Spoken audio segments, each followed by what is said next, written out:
Dear नाब्ला Ranjan नाब्ला बिथाङा हारिनि सासे गेदेर दावहारु। बै समनिफ्रायनो बर' हारिखौ हारिनि सेन्टिमेन्ट सोजेननाय, बर' हारिया जे मोनसे हारि, बे हारिया जे राव हारिमु सोदोमस्रि दङ, बे गेदेरथार राव हारिमु सोदोमस्रि गोनां हारिखौ जे बर' हारिया फोथांनानै लाखिनांगोन, बेखौ फोथांनानै लाखिनोबा बे हारिया गेरेमसा जानांगोन। बे गासैबो सिमां नुजेननाय, हारिखौ खौसे खालामजेननायफोरनि मादाव बड'फा उपेन्द्रनि लोगो लोगो रन्जन नाब्ला बिथाङाबो सासे। गिलु बालौ नाजानाय, गिलु बालौ हज्रिख्रावनाय, जै बर' हारिनि जै दुलाराय बर' हारि खौसे जा, गोबां खोथा, नो बर'लेण्ड नो रेस्ट डिवाइड आसाम 50-50। गिबिथारावनो आसाम प्रदेश कंग्रेसनि स्पक्सपार्सन हिसाबै आरो बिटिआर कंग्रेसनि इनचार्ज हिसाबै आं गर्जन मुसाहारि, आरो आंजों लोगोसे दङ चिरां जिल्लानि कंग्रेसनि प्रेसिडेन्ट बिथां सन्जिब औवारि, आरो लोगोसे दंबावो जोंनि क'क्राझार डिस्ट्रिक्ट कंग्रेसनि एक्टिभ वार्कार फंबाय हाबिल आली। दिनै जोङो बे समाव गसाइगाव साब डिभिजननि पर्टेल निउसखौ मिडियाखौ जोङो लेंनायनि खारनानो बेनो जे दानि फैबाय थानाय बाइ इलेक्सन थामहिनबा उपनिर्बाचन, स्पेसियेलि जोंनि बे 28 नं गसाइगाव एलएसिखौ लानानै जोङो जे कंग्रेसनिफ्राय खोब जोङो गोसो गुदुङै, खोब सांग्राङै जे इलेक्सननि थाखाय जोङो थियारि जादों। दा बेनि सोमोन्दैनो फंनैसो रायजो राजानो बुंथिनो थाखाय गसाइगाव ओनसोलनि बे 28 नं एलएसिनि गसाइगाव एलएसिनि रायजो राजाफोरनो बुंथिनो थाखाय आङो दिनैनि बे मिडिया जिरायनायखौ लेंनाय जादों।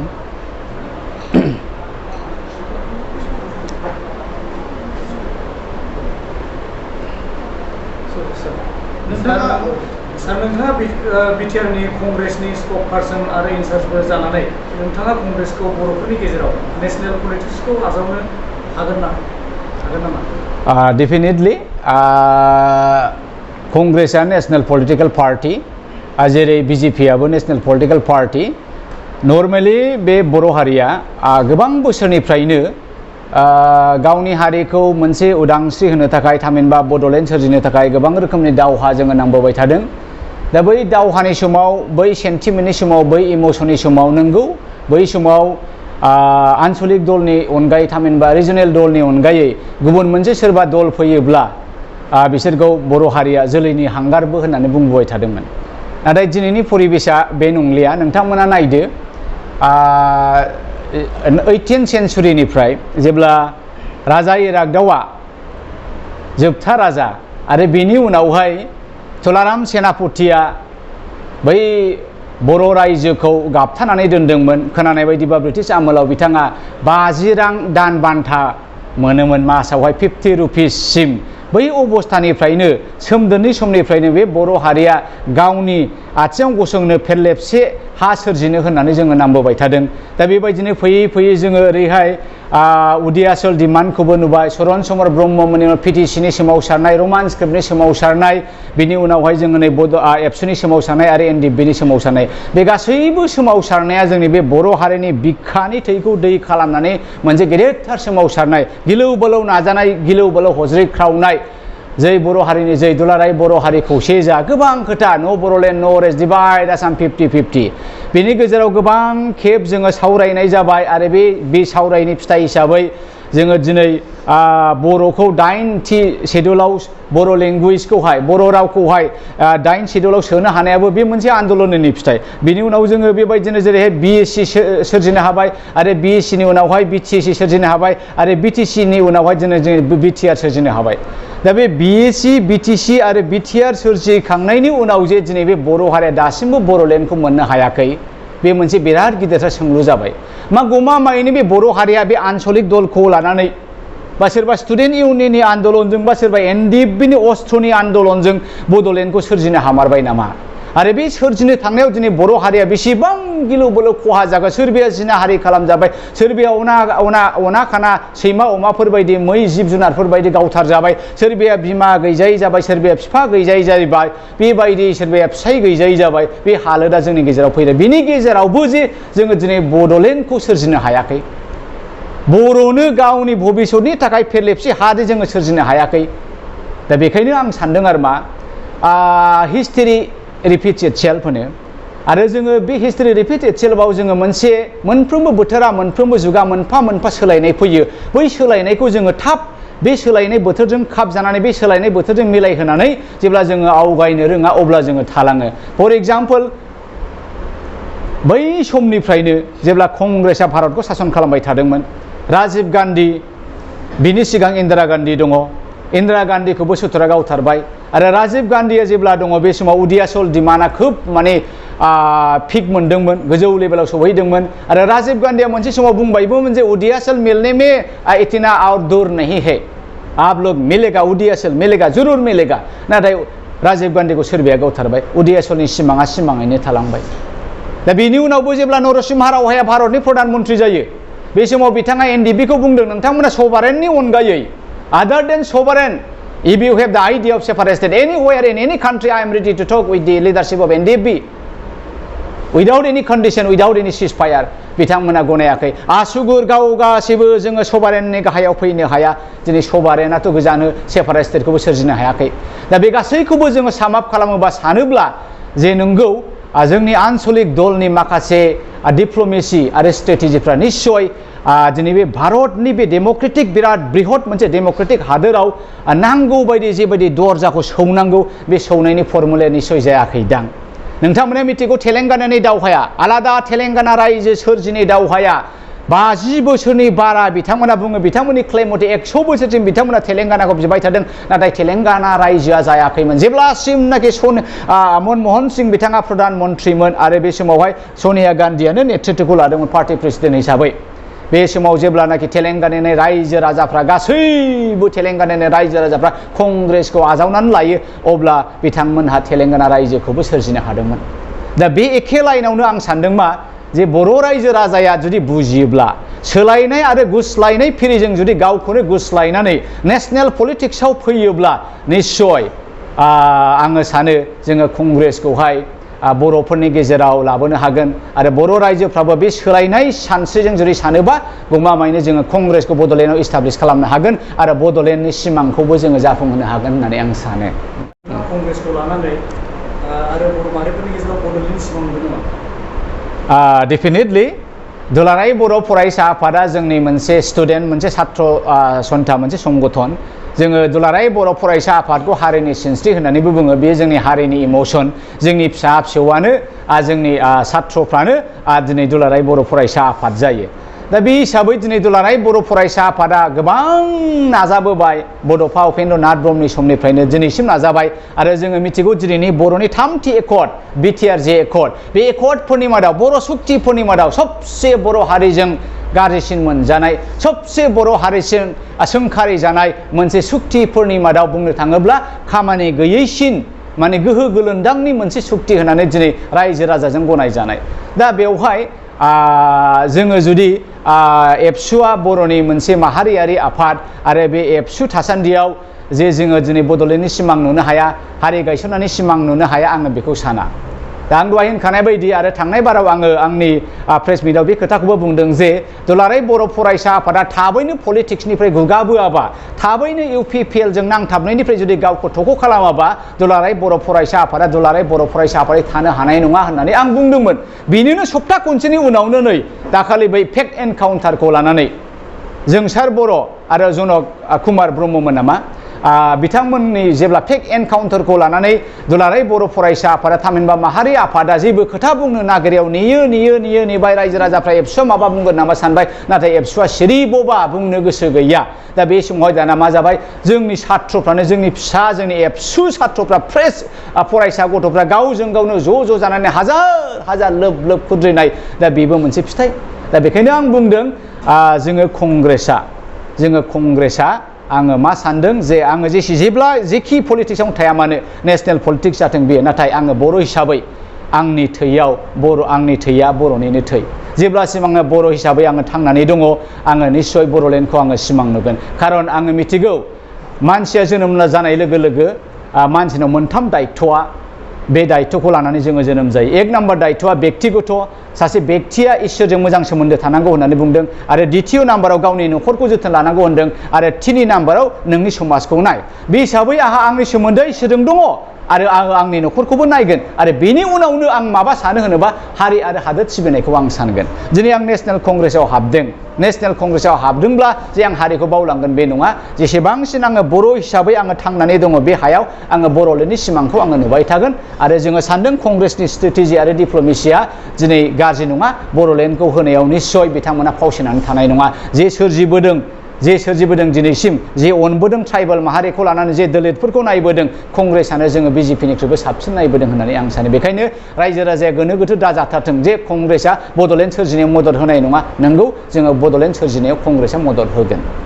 आरो 28 नं गसाइगाव एलएसियावहाय जुवेल टुडुखौ बिथांखौ कंग्रेसनिफ्राय बिजेपि होनाय जादों दा बिथांनि देरहानायाव कंग्रेसा माबोरै अंख'आ जोबोद गोरलै जोंनि अपोजिशना मेन अपोजिशन होनोबा जोङो दा इउपिपिएलखौनो लादों आरो दा खिन्थु मोनसे बिराद गिदिर गुलुंगुजुं बिथांमोननि गेजेराव जादों बे जाहैबाय मित्र दल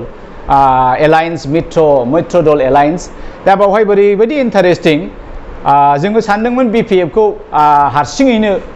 बिथांमोना केन्डिडेटसार होगोन साननानै खिन्थु बिथां हाग्रामानि मैया दाखालिनि बुंनाय बायदिबा बिथाङा जे हिमन्त बिश्व शर्माजों रायलायनानै बिजेपिआव मित्र थाजाबाय आरो बे हिसाबै जोङो आन्डारस्टेन्डिंआव लोगो हिसाबै जोङो केन्डिडेट होदों खिन्थु दिनै इउपिपिएलनि वार्किं प्रेसिडेन्ट बिथां रोनगोरा बिथाङा बुंनाय मथेब्ला जे मित्र दलाव बिथांमोना हाबाखै आरो बे मित्र दलखौ जोङो गनाया बिथांमोना मानो होखो जोङो बेखौ मिथिया फारसेथिं हाग्रामा बिथाङाबो गावबो बुंदों जे इउपिपिएलआ मानो होखो माब्रै खालामनो बिथांमोना इन्डिपेन्डेन्ट मोनसे संगठन बे हिसाबै जोङो मिथिया आरो बे गासैखौबो खेंफोरथि होनो बिजेपिनिनो आफादगिरि भबेश कलिता बिथाङाबो मैयानि निउसाव होबाय जे हाग्रामा अर्थात बिपिएफआ जोंजों जेबो मित्रता खालामाखै दा बे गासैबो गुलाय गुजायखौ नायोब्ला जोङो कंग्रेसआ ओरैबायदि सानदों ओरैनोबो पपुलेसन पेटार्न हिसाबै मुस्लिमानो सिंगल लार्जेस्टखा दा मुस्लिमनि थाखाय दिनैनि भटआ खोब गुरुत्वपूर्ण मानो होनोबा मैया दाखालिसो बिजेपिआ ओरैबायदि जे सिफाजार बे दलकुटि ना गरकुटि बेखौ लानानै जे गिरौ बारौ घटना जाबाय बिथांमोनखौ न' बां होखारबाय आरो अना खाना आसामनि सानै सोद्रोमाखौ बिथांमोना गावथारबाय बे गासैखौबो नायोब्ला बिजेपिनिनो मोनसे फर्मुला जे संख्यालुगुखौहाय आसामनिफ्राय होखारनाय संख्यालुगुखौहाय हारा सास्ति खालामनाय दा बे गासैबो जिनिसा मुस्लिम संख्यालुगुनि सायाव बिथांमोननियाव थैयाव मोदोमाव हाबजेननानै दङ दा बेखायनो एबारनि भटआव बिथांमोना इउपिपिएलनो होनाय मानि बिजेपिनो होनाय बिपिएफनि होनाय मानि बिजेपिनो होनाय बे गतिके बिथांमोना बेखौ मिथिगौ जे दिनैनि दिनाव जोङो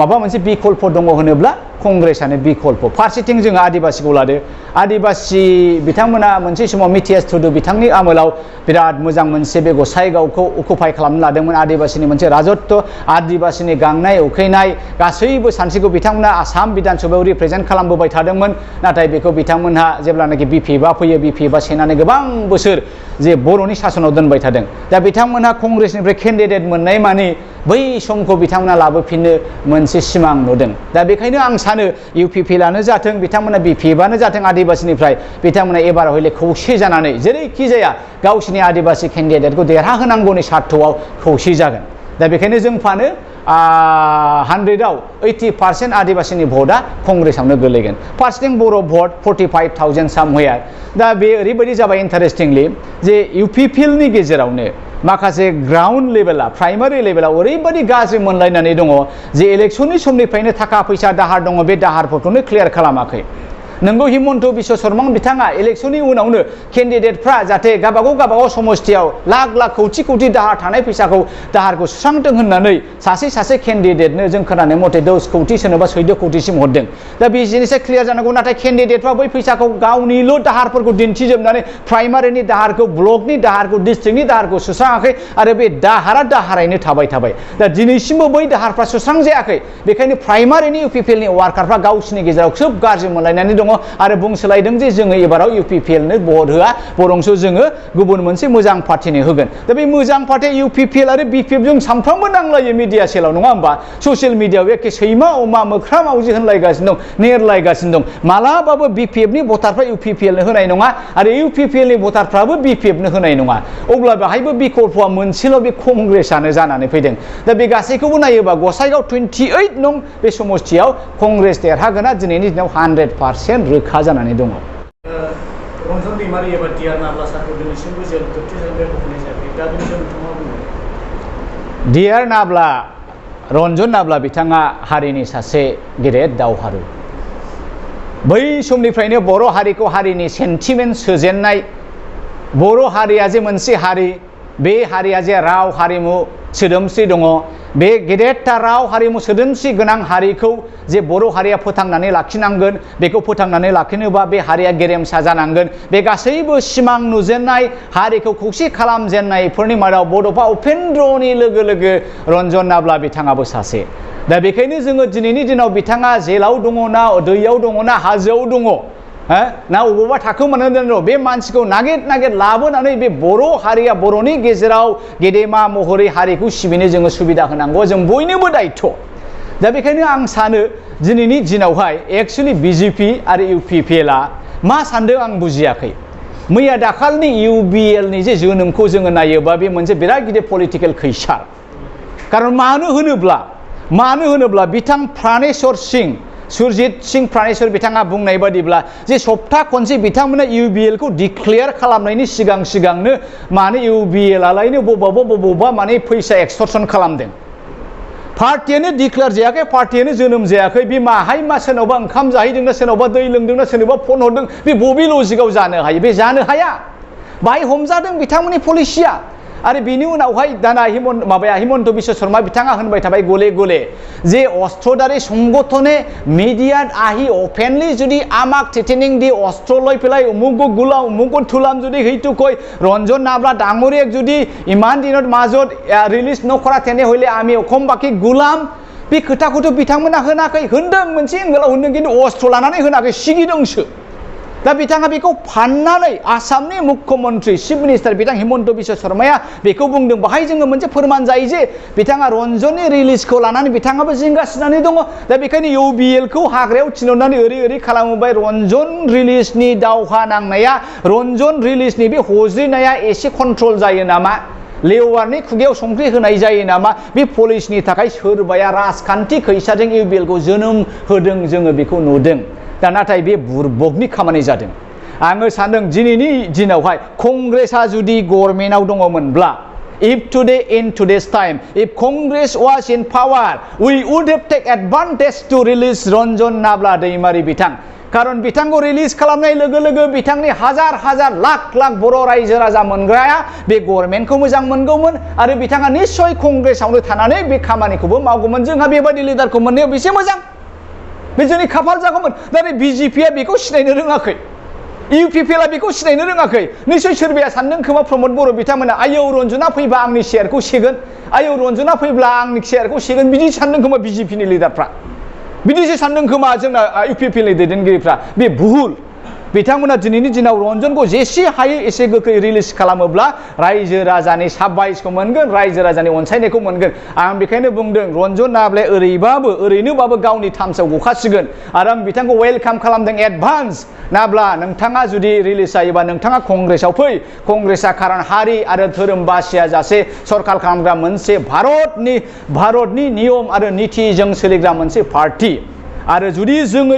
एबाराव जुदि पावाराव फैयोब्ला जोङो रन्जन दैमारिया जुदि दासिमबो बै समसिम जेलाव थायोबा जोङो रन्जन दैमारिखौ रिलिज खालामनाय प्रथम एजेन्डाखौ जोङो लागोन सार जोबथा कुइसन दायो जे नोंथाङा जिहेतु सेन्ट्रेल कंग्रेसआव दङ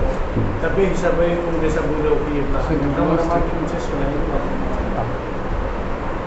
सोलायनाया डेफिनेटलि 100% सोलायनाय बिजेपिआ ओरैबायदि मोनसे सरकार सम्प्रदाय अखमियाफ्रा होनो नङा होमबा बे माने एखेबारे माने मोनसे नेशनेल पलिटिकेल पार्टी बियो जानो समाया बिजेपिनि जोनोमानो अपोजिशन बिजेपिनि सिगां जनता पार्टीमोन आरो बै जनता पार्टीया बै आरएसएसनि सानस्रिनिफ्राय जोनोम मोननाय दा बे जनता पार्टीया बै भारत उदांस्रि समनिफ्रायनो दङ बिथांमोनहा दा बै समावबो बिथांमोनहा उदांस्रि दावहारुफोरनि बेरेखा थानानै ब्रिटिशफोरजोंसो थानानै बिथांमोनहा मा खालामोमोन बै दावहारुफोरखौ भारत उदांस्रि दावहारु नांग्राफोरखौ हमहोयोमोन आरमा